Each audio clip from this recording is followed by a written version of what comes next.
દુસંગ વિજ્ઞાન પ્રકાર નિરૂપણમ. વંચક કે ઠગ એનું વર્ણન આપણે કરીએ છીએ કે એક અંદરના રહેલા ચોરો કામ ક્રોધાદિ,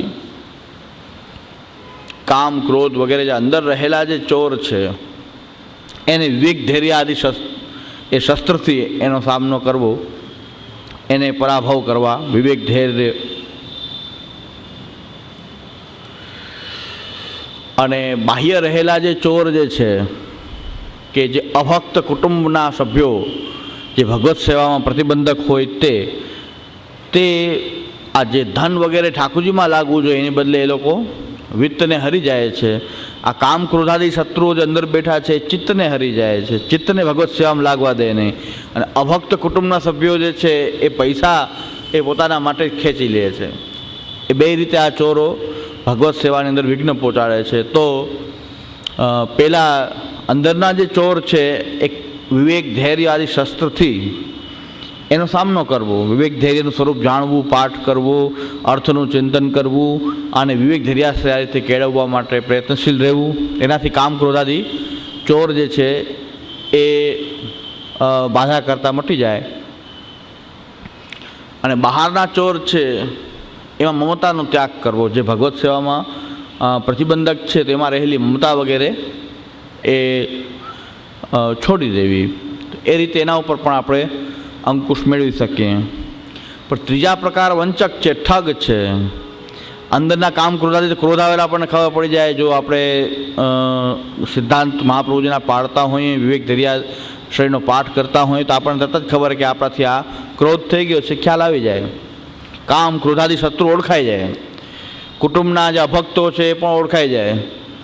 પણ વંચક એવા પ્રકારના ઠગ છે બધા કે એનો વેશ, આચાર, ભાષણ, જ્ઞાન, ક્રિયા બધું જ એક ભક્તિ માર્ગમાં ચાલનારા જેવું હોય, હકીકતમાં ઠગ હોય. એ સ્વાર્થમાં પ્રચુર હોય, વિષયાસક્ત હોય, પણ એનો સ્વાંગ એવો ધારણ કરી લે જેના કારણે ઓળખાતા નથી.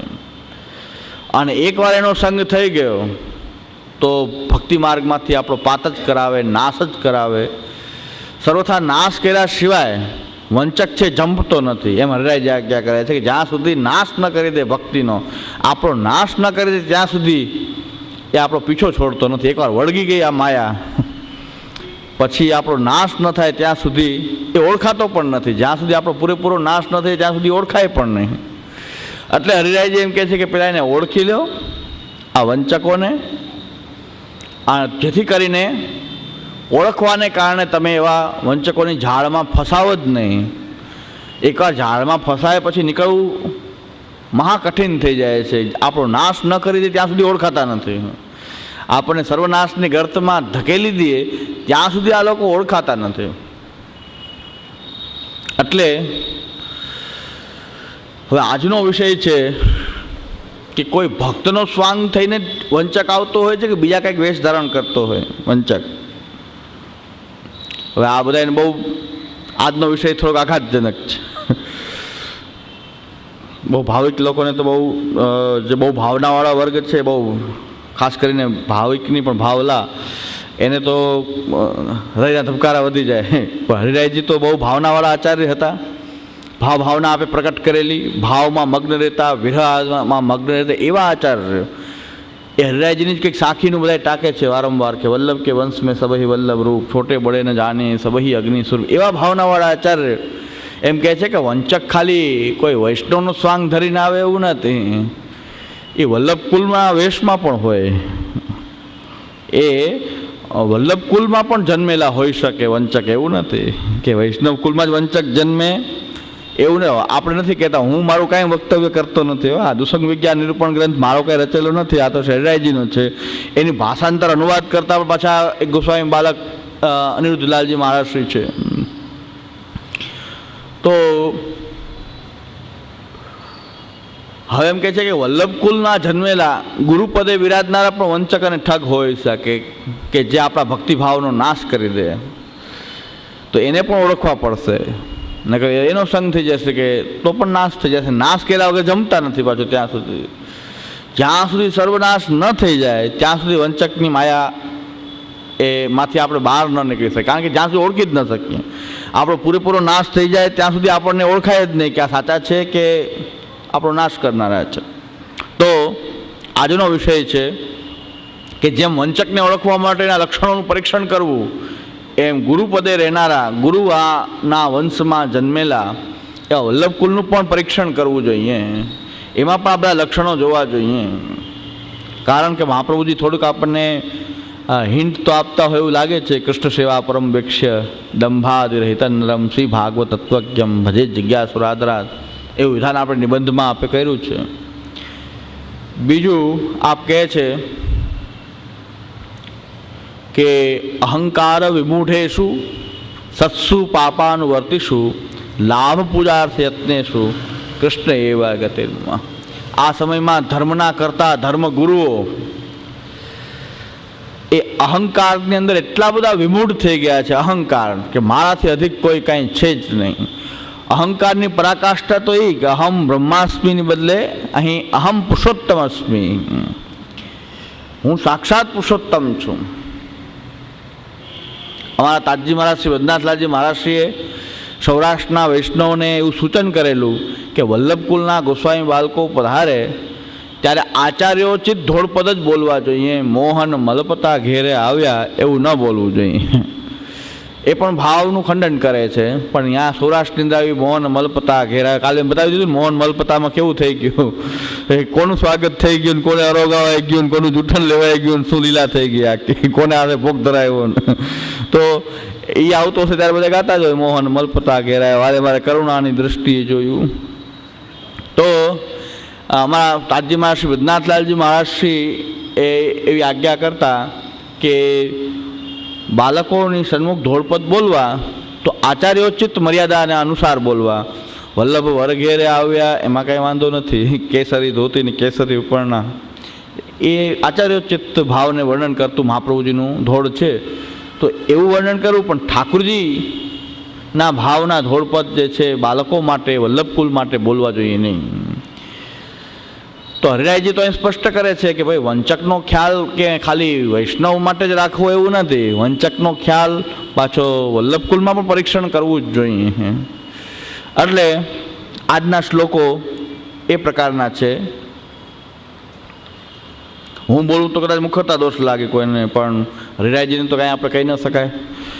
હરિરાયજી માટે તો આપણે કાંઈ બોલી શકીએ એમ નથી કે હરિરાયજી તો સાક્ષાત શ્રી મહાપ્રભુજી રૂપ કહેવાય છે. આપણે તો હરિરાય મહાપ્રભુ કહીએ છીએ. તો હરિરાયજી આપણી પર આ શ્લોકોની રચના કરી છે. અતએવોક્ત આચાર્ય ગુરુરપી ચ વીક્ષણમ. આપણે ખૂબ ભક્તિભાવ રાખતા હોય, ગુરુભાવ રાખતા હોય ને પછી એનું આચરણ જ એ ગુરુઓચિત ન હોય, આચાર્યોચિત ન હોય, એ જ આચાર્ય કુલની મર્યાદાનો ભંગ કરતા હોય. તો અત્યારે પ્રશ્નો તો ઘણા ઉપસ્થિત થયા જ છે. હવે આગળ આગળ શું થાય એ જોઈએ. પણ પ્રશ્નો એવા વિકટ થઈ ગયા છે. ગુરુ હોય આજના સમયમાં કેવી આપણી બધાની સ્થિતિ થઈ ગઈ છે, કોઈ બોલી શકતું નથી કે ગુરુ વલ્લભકુલના બાળક બરાબર, પણ એમના બાળકને વલ્લભકુલ કેવું કે નહીં, કારણ કે માતા અન્ય વર્ણના હોય. તોય વૈષ્ણવ ભાવનામાં ઘણા કેટલાયને પધરાય ને કે ગુરુના પુત્ર, પણ હકીકતમાં જે બાળકના વૌજીઓ જે હોય, કોઈક વાણિયા છે ને કોઈક પટેલ છે, તો પછી હવે એનો જે સંતતિ થાય એને વલ્લભકુલ ગણવું કે ના ગણવું, તો એ કેટલાય જન્મસ્પર્શ કરે છે. એને મને જન્મસ્પર્શ કરાવ્યા અને સૌરાષ્ટ્રમાં અહીંયા આવીને બધું કર્યું. તો હવે એને વલ્લભકુલ કહેવું કે ન કહેવું, ગુરુ કહેવા કે ન કહેવા, શાસ્ત્ર દ્રષ્ટિએ તો ન કહી શકાય. તો આવા બધા વિકટ પ્રશ્નો થઈ ગયા છે. ત્યારે આપણે આ સમજી લેવું જોઈએ કે ખોટા ભાવલા વેળામાં તણાવવું જોઈએ નહીં. શ્રી મહાપ્રભુજી આપણા મૂળ ગુરુ છે. ગુરુ એની મર્યાદાનો ભંગ કરતા હોય તો પછી આપણે શ્રી મહાપ્રભુજીમાં ગુરુભાવ રાખવામાં કાંઈ વાંધો નથી. શ્રી મહાપ્રભુજી આપણા ગુરુ છે અને આપણે બધા શ્રી મહાપ્રભુજીના સેવકો છીએ. તો આ પ્રકારનો આ વિકટ પ્રશ્ન તો છે જ. ચરણસ્પર્શો દેવાય છે, વાણિયા હોય વહુજી, કોઈ બીજા કાસ્ટના હોય એ પણ ચરણ સ્પર્શ દેતા હોય, વૈષ્ણવ ચરણ સ્પર્શ કરે, આવું બધું તો ચાલે જ છે. તો આ બધા વિકટ પ્રશ્ન છે, કારણ કે ત્યારે શહેજાઈજીની આજ્ઞાનો વિચાર કરી કે ગુરુની અંદર પણ આ બધા લક્ષણોનું વીક્ષણ કરવું જોઈએ. ખોટા ભાવલા વેળામાં તણાવવું જોઈએ નહીં. ખોટા ભાવલા વેળા એ કંઈ ઉત્કટ ભાવ નથી. શ્રી મહાપ્રભુજીમાં ગુરુ ભાવ આપણે દ્રઢ રાખવો જોઈએ. તો અતએવોક્તમ આચાર્ય ગુરુરપી ચ વીક્ષણમ, આચાર્ય અને ગુરુનું પણ ગુરુના લક્ષણ પર શ્રી આચાર્યચરણે બતાવેલા છે નિબંધની અંદર. એવોક્તમ આચાર્ય ગુરુરપી ચ વીક્ષણમ, આચાર્યચરણે જ આજ્ઞા કરી છે ગુરુનું વીક્ષણ કરવું, ગુરુમાં ગુરુના લક્ષણો જોવા. 3 લક્ષણો આચાર્યચરણે નિબંધમાં જે આજ્ઞા કરી છે, કૃષ્ણ સેવા પરમ વીક્ષ ઇત્યાદિ પદ્ય નિબંધકે. કૃષ્ણ સેવા પરમ વીક્ષ દંભાદિ રહિતમ નરમ શ્રી ભાગવત તત્વજ્ઞમ ભજે જિજ્ઞાસુરાદરાત. કૃષ્ણ સેવાની અંદર પરાયણ હોય, કૃષ્ણ સેવા પરમ વીક્ષ. ઠાકોરજીની સેવા આપણો પરમ સિદ્ધાંત છે. શ્રી મહાપ્રભુજી પ્રશ્ન કરે છે નિબંધની પોતાની પ્રકાશ ટીકામાં કે જે ગુરુ સેવાનો ઉપદેશ કરતો હોય, સેવાને ફલરૂપ જાણવાનો ઉપદેશ કરતો હોય, સેવાને પરમ ફલરૂપમાં આપણા સિદ્ધાંતમાં માનવામાં આવે છે, એ પોતે કેમ સેવા ન કરે જો ફલરૂપ હોય તો? ખાલી પ્રવચનમાં જેમ સેવાનો ઉપદેશ કરે પણ પોતે સેવા શું કામ ન કરે? વૈષ્ણવને પોતાના ઠાકોરજીની સેવા કરવા માટે માણસોની જરૂર પડતી નથી. વૈષ્ણવ પોતાના ઘરમાં ઠાકોરજીની સેવા કરે છે તો વૃદ્ધાવસ્થાએ પહોંચેલા પણ પોતાના હાથથી ઠાકોરજીની સેવા કરતા, ચાલી ન શકતા હોય, એ વૃદ્ધાવસ્થા હોય, એ પણ ઠાકોરજીને પોતાના ઠાકોરજીની સેવા કરવા માટે કોઈ ભીતરિયા કે જલગડિયા કે એની જરૂર પડતી નથી. તો વૈષ્ણવ આજે પોતાના ઘરમાં પોતાના ઠાકોરજીની સેવા હાથે કરી શકતા હોય તો વલ્લભકુલના ઘરની અંદર મુખિયા ભીતરિયા માણસો રાખ્યા વગર કેમ સેવા ન થઈ શકે? તો મહાપ્રભુજી આ પ્રશ્ન કરે છે, મહાપ્રભુજી વલ્લભાચાર્ય ચરણ નિબંધની પ્રકાશમાં, કે જે ગુરુ સેવાનો ઉપદેશ કરનારો હોય, સેવાને ફલ માનવાનો ઉપદેશ કરનારો હોય, એ સ્વયં પોતે સેવા શું કામ ન કરે? ઠાકોરજીની સેવા એ પોતે શું કામ નથી કરતા? આ પેલું જોવું જોઈએ ગુરુના લક્ષણમાં, કે ગુરુ પોતે સેવા કરે છે કે નથી કરતા.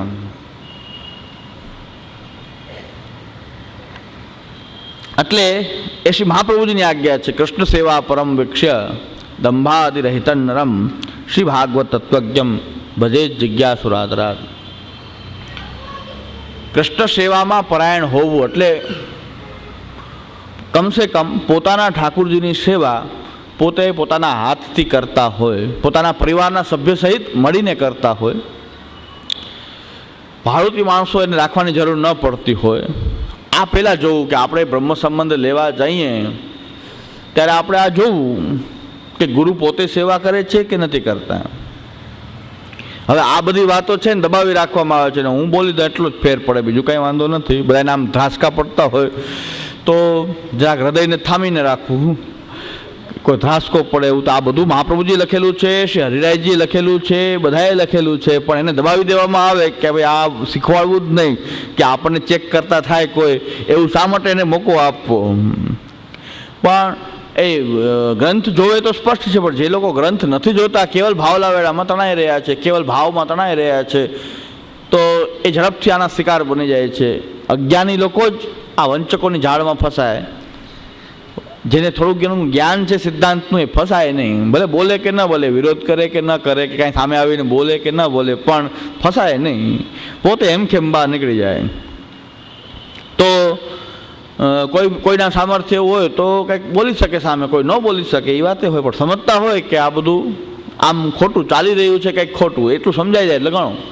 એટલો વિવેક બુદ્ધિ સર્વને જાગૃત થઈ જાય કે શું કંઈક ખોટું ચાલી રહ્યું છે, એટલી વિવેક બુદ્ધિ આવી જાય તો પણ બચી જવાય. શંકા કંઈક ઘૂસી જાય તો કેમ કે કહે છે કે દૂધનો દાયજો છાશ પણ ફૂંકી ફૂંકીને પીએ.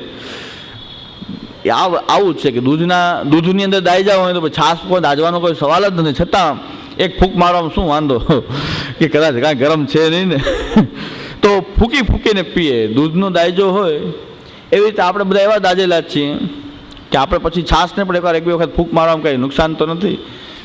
ભલે પણ ભગવત ભક્ત હોય તો હોય, પણ એના થોડાક લક્ષણો ચેક કરવામાં, થોડીક બુદ્ધિનો ઉપયોગ કરવામાં શું વાંધો? ભગવાને બુદ્ધિ આપી છે આપણને, તો એનો થોડોક વિનિયોગ સારા માર્ગમાં પણ કરીએ આપણે. તો આપણે કમસે કમ ધર્મના નામે ચાલતું ધતિંગ, ધર્મના નામે ચાલતું પાષંડ, ધર્મના નામે ચાલતું અધર્મ, એનાથી બચી જવાય, એમાં ફસાવાય નહીં. સેવા ન કરો તો ચાલે, પણ કોઈની ઝાડમાં ફસાઈને આપણા નાશને આપણે પોતે ને પોતે આમંત્રણ આપીએ, એવા આત્મઘાતી ન બનાય. શ્રી મહાપ્રભુજીનો ઉપદેશ સ્પષ્ટ છે કે જો કાંઈ ન બનતું હોય તો અન્યાશ્રય એક ન કરવો, ભગવાન શ્રી કૃષ્ણનો દ્રઢ આશ્રય અને વિશ્વાસ રાખી અષ્ટાક્ષરની ભાવનાનું એ સ્મરણ કરવું. આટલું કરવાથી પણ આપણે કમસે કમ અધપાત તો ન જ થાય, અને સ્ટેપ બાય સ્ટેપ આગળ જ જઈએ. પાછળ પડવાનો ભય તો ઉત્પન્ન થાય જ નહીં. મહાપ્રભુજીના સિદ્ધાંત પ્રમાણે ચાલીએ નહીં, ચાલી ન શકીએ કદાચ મહાપ્રભુજીના સિદ્ધાંત પ્રમાણે સેવા વગેરેમાં, પણ કમસે કમ એનાથી વિરુદ્ધ કરવાનો આપણને અધિકાર નથી. એટલું ન કરીએ તો 50% તો સિદ્ધાંતમાં એવા કહેવાય ને, સિદ્ધાંત પ્રમાણે ચાલતો નથી પણ વિરોધી કામ નથી કરતો. જે સિદ્ધાંતથી વિરુદ્ધ છે એ કામ નથી કરતો તો 50% સિદ્ધાંતમાં આવી ગયો. કે વિરોધી જે ભાર છે એ તો વધારતો નથી, બને નહીં ને પાછું વિરુદ્ધ કાર્ય કરવું, ઉલટું કાર્ય કરવું. એના કરતાં ન બનતું હોય તો કોઈ વાંધો નથી. શ્રી કૃષ્ણ શરણમ મમ કરી ભગવાન શ્રી કૃષ્ણનો દ્રઢાશ્રય રાખે, બસ વાત પૂરી થઈ ગઈ.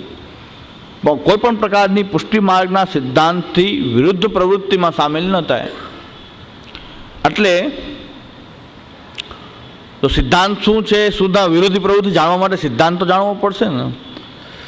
શું મહાપ્રભુજી આજ્ઞા કરે એટલું જ્ઞાન તો હોવું જોઈએ, તો ખબર પડે કે શું સાચું છે શું ખોટું છે. તો હરિરાયજી આપણને આવી વિવેક બુદ્ધિ ઉત્પન્ન થાય, આપણી અંદર સાચા ખોટાનું ભાન થાય. એટલા માટે પહેલાં તો આપણે સિદ્ધાંત જાણવો જ પડે. મહાપ્રભુજીના ગ્રંથોનો સિદ્ધાંત છે, યોગ્ય ગુરુના માર્ગદર્શન નીચે આપણે જાણવો જોઈએ. ત્યાર પછીનું સ્ટેપ આવશે કે સાચા ખોટાની પહેચાન કરવી, ઓળખાણ કરવી, કે આ સાચું આ ખોટું. તમને હીરો છે તો હીરાને ઓળખતા આવડવું જોઈએ પહેલાં તો, કે ભાઈ આ હીરો છે કે કાચનો ટુકડો છે કે શું છે. પછી આગળ નક્કી થાય કેટલી કિંમત છે ને શું છે. નહીં તો પણ હીરો છે કે નહીં એ પહેલી વસ્તુ છે, એનું પરીક્ષણ કરતાં તો આવડવું જોઈએ કે પહેલાં હીરો છે કે નહીં, કોઈ ભળતો કાંઈક પદાર્થ છે. તો આ અહીં જે ધંધાની બાબતમાં જોઈએ તો કે પહેલાં એને એટલું પરીક્ષણ તો આવડવું જોઈએ કે આ હીરો છે કે નહીં, ભલે નબળી ક્વોલિટીનો છે કે ઊંચી ક્વોલિટીનો એ પછીની વાત છે. તો પહેલાં હીરો જ ન હોય ને કોઈ ભળતો પદાર્થ આપી જાય, આપણા જવાને તો છેતરી જાય. જેને આ પરિચય ન હોય તો આપીને કહે કે આ હીરો છે તો આપણે માની લઈએ, હોય એ હીરો હોય જ નહીં, સાચો હીરો ન હોય. તો પહેલાં પરીક્ષણ તો જરૂરી છે, અને ત્યાર પછી એની કિંમત નક્કી થાય. એના ગુણ દોષનો વિચાર કરીને એની કિંમત વગેરે નક્કી થાય, કેવા પ્રકારનો છે, શું છે, એની કિંમત શું છે, કઈ ઊંચો ક્વોલિટી નીચી ક્વોલિટીનો છે, કેવો છે, શું કાંઈ કહે છે, જીરમ ને ખાડ ને બધું એના આધારે બધું નક્કી થાય. એટલે એ ગુણદોષનો વિચાર પછી પહેલાં એટલું ઓળખતા આવડવું જોઈએ કે આ હીરો છે કે નહીં, પેલા પદાર્થ હીરો છે કે નહીં. આ પહેલું પરીક્ષણ છે એનું. એવી રીતે સિદ્ધાંતની પહેલાં ખબર તો હોવી જોઈએ કે પુષ્ટિમાર્ગનો સિદ્ધાંત શું. એને એમ કે હવેલી એ પુષ્ટિમાર્ગનું સ્થાન હશે, બધા અહીંયા ભીડ કરે કે આપણે ઘરમાં સેવા તો બનતી નથી, લાઈન દર્શન તો કરી લઈએ ભગવાનના, અહીંયા ભીડ કરીને કે આ પુષ્ટિમાર્ગ આપણું મંદિર એટલે હવેલી. પણ અહીંયા જ ખબર પડે કે આ જ મોટું એ પુષ્ટિમાર્ગના સિદ્ધાંતના વિરોધી પ્રવૃત્તિવાળું સ્થાન છે. પણ એ તો ખબર ક્યારે પડે કે જો એને સિદ્ધાંત જોવે તો, કે મહાપ્રભુજી તો આવું કીધું જ નથી કે હવેલી ઊભા કરીને બધા દર્શન કરવા જાય, મનોરથ કરાવે. આવું તો મહાપ્રભુજી તો આજ્ઞા નથી કરી. એ ગ્રંથ મહાપ્રભુજીના જોશે ત્યારે એને ખબર પડશે, ત્યારે જ એને સાચા ખોટાની ભાન થશે, ત્યારે જ એ આ વંચકોની ઝાડમાં એ ફસાતા ત્યારે જ બંધ થશે.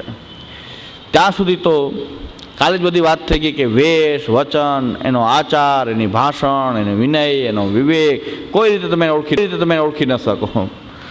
બધા લક્ષણો પરિપૂર્ણ, બાહ્ય લક્ષણ તમે જોવા જાઓ તો બધા પરિપૂર્ણ છે, ઉલટાના સારા દેખાય, ચકચકિત દેખાય એમ. એટલે ખોટા ડાયમંડ, અમેરિકન ડાયમંડ વધારે ચમકતા હોય, કદાચ ઓલા હીરા કરતાં સાચા કરતાં વધારે ચમક મારતા હોય, તો આપણે સારો ચમકવાળો દેખાય આપણે કે આ જ સાચો હશે, પણ વધારે જગાડવા મારે. કોઈ પણ ઇમિટેશન વસ્તુ વધારે ચકચકિત મારતી હોય છે. અમારા ઘરમાં જૂના આભરણો હોય, ઠાકોરજીના માણેકના હોય, પન્નાના હોય, જૂની વસ્તુ સાચી હોય, પણ ધરાવીએ તો અત્યારના જે ખોટા જે બધા એવા પન્નાના રંગના અને મણીઓ બધા આવે ખોટા, એનો આપણને ધરાવવા વધારે એ ગમે કે આ વધારે સારા આ લાગે છે. ઓરિજિનલ વસ્તુ ઓરિજિનલ કિંમતી વસ્તુ છે, પ્રાચીન વસ્તુ, પણ જૂની હોય એમાં એવી ચમક પણ નથી દેખાતી. હું તો હવે સરખાવું છું તો આમ વધારે ચમક ને વધારે સારું દેખાય એમ. અને એમાં કેટલી પ્રકારની વેરાયટી હોય, ઓલામાં તો લિમિટેડ હોય, આમાં તો કેટલી પ્રકારની વેરાયટી જોવા મળશે ખોટી વસ્તુમાં. તો આપણને એમ લાગે આ સારું, આ સાચું હશે કદાચ એવું લાગે, પણ બાહ્ય લક્ષણથી તો બહુ એને ચળકાટ એવો બધો હોય, એનો ઠાઠમાઠ પણ એવો હોય, તો બધી રીતે આપણે એને ઓળખી શકતા નથી, બધી પ્રકારથી એ ઓળખાતા નથી. એટલે હરિરાયજી કહે છે કે વંચક જ્યાં સુધી નાશ ન કરી નથી આપણો ત્યાં સુધી ઓળખાતો નથી, ત્યાં સુધી માયાજાળ આપણને છોડતી નથી. એકવાર આપણને મારી ન નાખે ભક્તિ માર્ગમાં, ઓમ જીવતા રાખે અને આમ ગળું ન દબાવે, પણ ભક્તિ માર્ગની દ્રષ્ટિથી મારી નાખે આપણને, સાવ ઊંધે માર્ગે ચડાવી દે. અને સાવ નાશ થઈ જાય પછી કાલે મેલા ભાઈની વાત ન કરી, પથારીમાં પડ્યા છેલ્લે ત્યારે યાદ આવ્યું કે બધું ખોટું જ થયું, આખી જિંદગી અમારી બગાડી નાખી, હવે તો જવાનો ટાઈમ આવી ગયો, હવે કંઈ સમજ્યા નહીં, હવે તો જવાનો ટાઈમ આવ્યો, પણ અત્યારે સમજાઈ ગયું, આ પ્રાણ નીકળ્યા એની પહેલાં સમજાઈ ગયું એ ભગવત કૃપા, કે આવતા જન્મમાં તો સારું તમને એમ થાય કે સિદ્ધાંત મહાપુરુષને જીવા છે તો ભક્ત મનોરથ પૂરક છે આપણા પ્રભુ, તો આવતા જન્મમાં કદાચ મનોરથ પૂરણ કરશે. પણ આ તો એ તમારા ભાગ્ય કે છેલ્લે સમજાવવાનું, કે છેલ્લે ન સમજાય, આખા પહોંચી જાય ત્યાં સુધી ન સમજાય, ને પહોંચ્યા પછી છોકરાઓને ન સમજાય એ માલા પેરામણી કરે. પહોંચી જાય તો ઓલો પહોંચી જાય ને એના છોકરા પાછા તોય માલા પેરામણી કરે, તો એ માલા પેરામણી જેવું કે પુષ્ટિ માર્ગમાં કોઈ વિધિ જ નથી, મહાપ્રભુજી કોઈ એવી વિધિ પ્રકટ કરી નથી, તો ચાલે છે. તો આ પ્રકારના આપણે આ અંધશ્રદ્ધાની અંદર એવા ગર્ત થઈને રહીએ, આ વંચકો એ સર્વનાશ કરીને જ જંપે, ત્યાં સુધી જંપે નહીં, ત્યાં સુધી ઓળખાય નહીં. અને નાશ થઈ ગયા પછી ઓળખીને શું ફાયદો?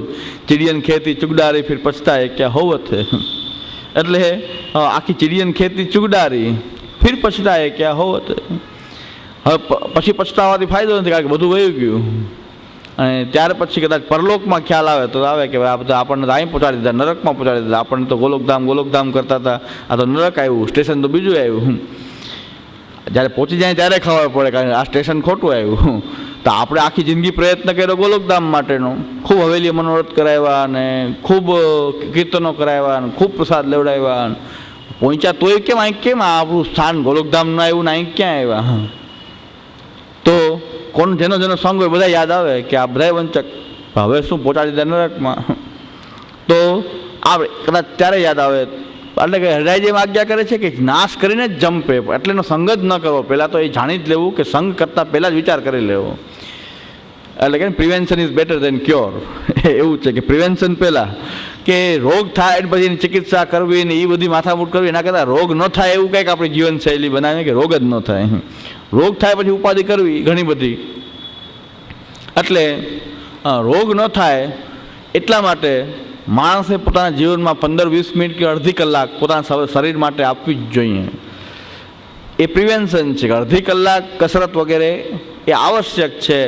અને અડધી કલાકની કસરત આખા જીવન પર્યંત આપણને મૃત્યુ સુધી એ સ્વસ્થ રાખે. કદાચ ભગવત સેવામાં મોડું થાય તો પણ અડધી કલાક કસરત કરવી, વોકિંગ કરવું, પ્રાણાયામ, યોગ, ભગવત સેવા મોડું થાય તો આ ભગવત સેવા જ છે કે દેહ સારો રહેશે તો ઠાકોરજીની સેવા સુંદર રીતે થઈ શકશે. તો ભગવત સેવાનો ભાગ જ છે. તો ઠાકોરજીની સેવામાં કદાચ ઘણા કહે કે ઠાકોરજીના કદાચ અડધી કલાક વહેલા સેવામાં ન નાહીએ, એવી રીતે બધી જગ્યાએ કંઈ આ રીતે હિસાબ કિતાબથી કામ ન ચાલે. પણ શરીર સ્વસ્થ તમારું હશે તો ઠાકોરજીની સેવા સુંદર રીતે થઈ શકશે, ભગવત કાર્ય સુંદર રીતે થઈ શકે. અને પૈસા પણ અત્યારે કોઈ બીમાર પડે એટલે આખું એનું ઘરનું બજેટ વિખાઈ જાય. માણસનું જે લિમિટેડ બજેટમાં જીવનારો વ્યક્તિ છે, જેને ધોમ આવક હોય એને તો કાંઈ ચિંતા જ ન હોય, પણ જેનું લિમિટેડ બજેટ હોય તો એક વખત દવાખાનું આવે એટલે એનું બજેટ આખું ડિસ્ટર્બ કરી નાખે. 50,000 લાખ રૂપિયા વપરાતા કાંઈ વાર ન લાગે. અત્યારનો સમય એવો જ કે બીમાર પડીને દવાખાનામાં ગયા એટલે બધી રીતે આપણને આપણું દ્રવ્ય ઠાકોરજી વાપરવાને બદલે આપણે આ શિંગડા વગરના જે હોય રાક્ષસ એને આપવું પડે. એટલે એક મેડિકલ સાયન્સના પ્રોફેસર એમને ટીવી પર ઇન્ટરવ્યૂ મેં સાંભળ્યો એમનો, એણે કીધું કે પહેલાં રાક્ષસોને શિંગડા હતા, અમને લોકો નથી હોતા, અમારી પાસે ન હોવાય એ સારું. એ ડૉક્ટરે પોતે એવું કબૂલ કર્યું કે પહેલાંના રાક્ષસોને શિંગડા હતા, અમારે નથી હોતા, અમારે અહીં સ્ટેથોસ્કોપ લટકાડીને ફરતા હોય છે, પણ અમારી પાસે ન હોવાય તો બધાનું કલ્યાણ છે. આવ્યા પછી તો જોરદાર કાતર મુકાવાની જ છે. તો એ પ્રકાર જે છે કે એની પાસે ન જવું પડે, એનું મોઢું ન જવું પડે, એના કરતાં અડધી કલાક 15-20 મિનિટ અડધી કલાક આપણા દેહ માટે, દેહને સ્વસ્થ રાખવા માટે, ઠાકોરજીની સેવા સુંદર રીતે થઈ શકે એટલા માટે આપણે આ પોતાના દેહ માટે પણ કંઈક વિચાર કરવો જોઈએ. તો એના માટે કહેવાય છે કે પ્રિવેન્શન, પહેલાં રોગ આવે એની પહેલાં પહેલાં પાળ બાંધી લેવી. એટલે જ્યારે તરસ લાગે ને ત્યારે ખાડો ખોદવા જઈએ એના કરતાં પહેલાંથી તૈયારી કરવી જોઈએ. એમ હરિરાયજી એવું કહેવા માંગે છે કે વંચક આવીને તમને છેતરી જાય, તમારો નાશ કરી જાય ને પછી તમે જાગો, એના કરતાં પહેલાં જ કંઈક જ્ઞાન મેળવી લો ને કે જેથી કરીને વંચક તમને છેતરી જ ન શકે. આ હરિરાયજીનું કહેવાનું છે કે આખો નાશ થઈ જાય ને પછી તમને વિચાર આવે કે ન સંગ કર્યો હોત તો, ન ભગવદ વાર્તામાં ગયો હોત તો, આ બાપાના ઘરમાં ન ઘુસાડ્યો હોત તો. એટલે આ પ્રકાર જે છે કે ન ઘુસાડ્યો હોત તો સારું હતું, પણ હવે થઈ ગયું, ચીડિયન ખેતી ચુગડારી, પછી હવે વિચાર આવે.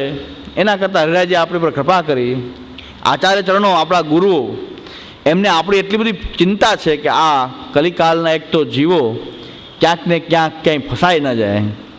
તો આચાર્ય ચરણોએ પોતાનું જીવન એના માટે સમર્પિત કર્યું કે ક્ષુદ્ર જીવો સંસારમાં પડેલા, કલિકાલના જીવો તો અલ્પ આયુષ્યવાળા, અલ્પ બુદ્ધિવાળા, અનેક પ્રકારના વિષયોથી ઘેરાયેલા અને સતત ભાગદોડ કરતા હોય, ઉદર પોષણ માટે જ યત્ન કરનારા, હવે એ ક્યાંક કોઈ આવી ઝાડમાં ફસાઈ જાય તો કેટલું અકલ્યાણ થાય.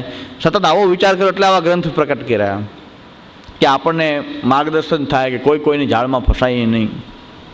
એટલે